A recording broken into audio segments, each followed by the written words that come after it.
সময় পাওয়া যাবে স্যার? পাওয়া যাবে।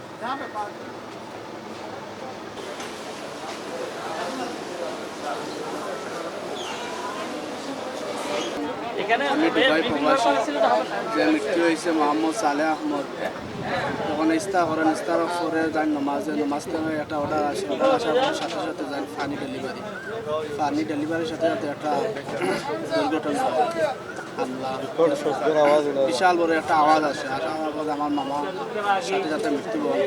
তখন আমি সাথে সাথে ফোন আসে, গান ফোন সাথে সাথে যায়, সাথে আমার মামার সাথে তিনজন ছিল, তিনজনের সাথে তখন আহত আছে। তখন গিয়া দেখি আমার মামা মৃত্যুবরণ করে। তখন অনেক চেষ্টা করছি আমি দেখার জন্য, শরীরে হাত দেওয়ার জন্য আমি দেখতে পারি। তারপরে আমার মামার শরীরে মাথার মাঝে আঘাত পান, পায়ের মাঝে আঘাত পান, কোমরের মাঝে আঘাত পান, গালের মাঝে আঘাত পান। সবাই দেশবাসীর সাথে দোয়া চায় আর সহযোগিতা করার জন্য দেশবাসী। উনি কি কাজ করতেন? ও ওখানে পানি ডেলিভারি দিতে, আমি পানি মাঝরাত পানি লিয়ে গেছে, পানি ডেলিভারি দেওয়া। এইগুলো তো আসলে সরকারি বিষয়, এগুলো তো আমাদের সাথে প্রাইভেট আলোচনা করার সুযোগ নেই। এটা তো আমরা জানি না, এটা সরকারের সাথে কথা বলতে পারে, অথবা এই অ্যাম্বাসি আছে, আমাদের বাংলাদেশের দূতাবাস আছে, ওদের সাথে কথা বলতে পারে। হয়তো ইমারত সরকার এটা আমাদের দেশের সরকারের সাথে আলোচনা করে হয়তো এটা আমরা বলতে পারবো। প্রায় 27 বছর, 27 বছর ছিল আমার সহকর্মী, আমার সহযোদ্ধা, ছোটোবেলার খেলার সাথে আমার মামাতো ভাই, তার সাথে অনেক স্মৃতি আছে। সে যেভাবে মৃত্যুবরণ করবে আমার পরিবার, আমরা কখনো আশা করি। যাই হোক, সব কিছু আল্লাহর। গত 28 তারিখে ইফতার করার পরে দুবাইতে একটা অর্ডার আসছিল টেলিফোনে পানি দেওয়ার জন্য। এই গাড়ি নিয়ে বের হয়েছিল এই ইরানের ছুড়ে দেওয়া বিধ্বংসী আমাদের পরিবার থেকে আমাদের প্রিয় আপনজনকে কেড়ে নেবে। আমরা হারালাম আমাদের বাংলাদেশের একজন রেমিটেন্স যোদ্ধাকে।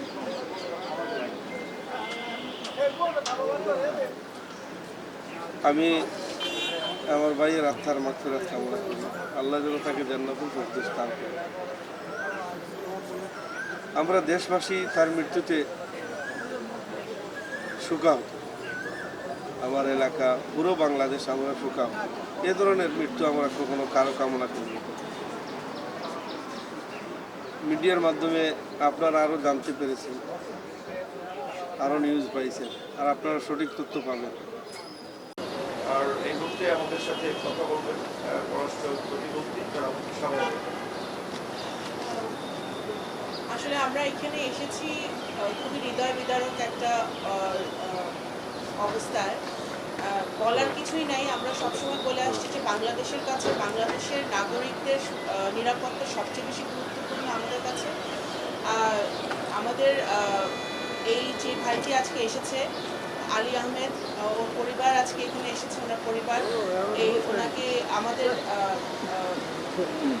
প্রবাসী কল্যাণ মন্ত্রণালয়ের সচিব সহ আমাদের কর্মকর্তারা এবং তার পরিবারের সদস্যরা আলী আহমেদের কে নিয়ে মৌলভীবাজারে তার যে গ্রামের বাড়ি ওখানে নিয়ে যাবে।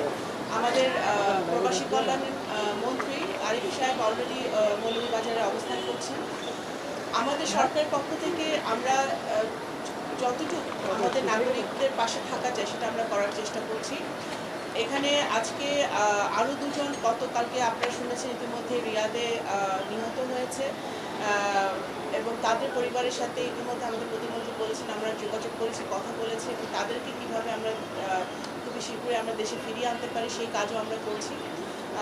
আমরা এতটুকুই বলতে পারি যে আজকে এখানে এসেছি, এয়ারপোর্টে এভাবে আসতে হবে সেটা আমরা কখনো চিন্তা করি নাই, কিন্তু আমরা আশা করব যে আর যেন আমাদের মৃত্যু দেখতে না হয়, এই অবস্থার এই যুদ্ধের অবসান করে। আমরা জানি তার